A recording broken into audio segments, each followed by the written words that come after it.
श्रीमद् भगवद गीता की 15 शिक्षाएं। कर्मयोग, कर्म फल की चिंता किए बिना अपना कर्तव्य निभाना। ध्यान योग, मन को एकाग्र कर आत्म साक्षात्कार प्राप्त करना। ज्ञान योग, आत्मा, परमात्मा और ब्रह्मांड के रहस्यों को समझना। भक्ति योग, प्रेम और भक्ति के माध्यम से ईश्वर से जुड़ना।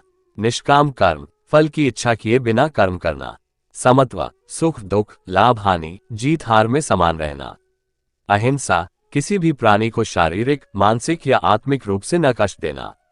सत्य, हमेशा सच बोलना और सच्चा जीवन जीना। अस्तेय, चोरी न करना, दूसरों का धन या अधिकार न छीनना। ब्रह्मचर्य, इंद्रियों पर नियंत्रण रखना।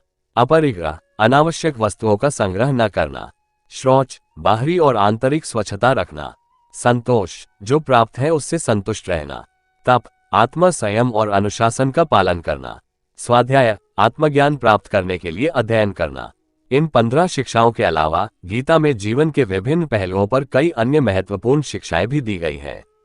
कर्मफल का सिद्धांत, हर कर्म का फल होता है। आत्मा का अमरत्व, आत्मा कभी नष्ट नहीं होती, वह जन्म मरण के चक्र में घूमती रहती है।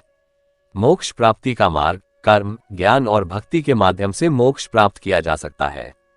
ईश्वर का स्वरूप, ईश्वर सर्वशक्तिमान, सर्वव्यापी और सर्वज्ञाता है। भक्ति का महत्व, ईश्वर के प्रति प्रेम और भक्ति जीवन में सच्चा सुख और आनंद प्रदान करती है। श्रीमद् भगवद गीता जीवन जीने की कला सिखाती है। ये हमें कर्म, ज्ञान और भक्ति के मार्ग पर चलने के लिए प्रेरित करती है। ये भी ध्यान रखना महत्वपूर्ण है कि गीता की शिक्षाओं को केवल सैद्धांतिक रूप से नहीं, बल्कि व्यावहारिक रूप से भी अपनाना चाहिए।